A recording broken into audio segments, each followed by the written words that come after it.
আর এটা এদের কথা হচ্ছে যে আমরা তো ওকে চুপ করে থাকতে বলেছিলাম, যে বলেছিলাম যে স্টেট পার্টি বলেছিল টাকাটা দিয়ে দিতে বলেছিল, হ্যাঁ, কিন্তু ও কেন থানায় গেল?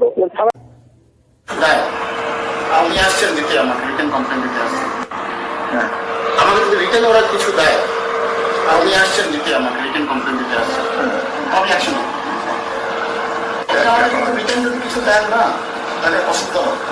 আমাদের কনফিডেন্স না নিয়ে আপনি নিজের বেসিসে কিছু করেছেন, তাহলে আপনার এই প্রবলেমে আমরা কোনো টাইপের সহযোগিতা দেব না।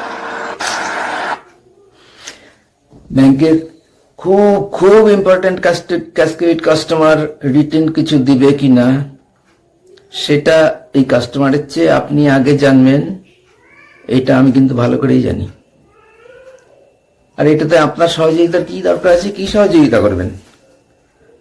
আপনি এসেছেন পরে, ঘটনার দিনে ছিলেন না, পরে দেখেছেন ফুটেজ আছে আমার কাছে, আমি ফুটেজ চেয়ে নিলেন, আপনি বললেন আমি যেন কিছু না করি, আমার টাকাটা ফেরত দিয়ে দেওয়া হবে উদ্ধার করে, এবং আপনি ব্যাংক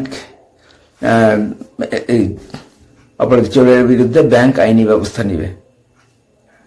এটা তো আপনার করার কথা, কিভাবে করবেন না করবেন আপনার ব্যাপার ছিল। আর কোন সহযোগিতা দরকার? আমার তো কোনো অপরাধ নাই এখানে। আমার কাছ থেকে চুরি করেছে আমার টেবিল থেকে, সেটা অপরাধ যদি আপনি বলেন তো বলতেই পারেন, কারণ আপনি যেভাবে প্রসেস দিয়ে গেছেন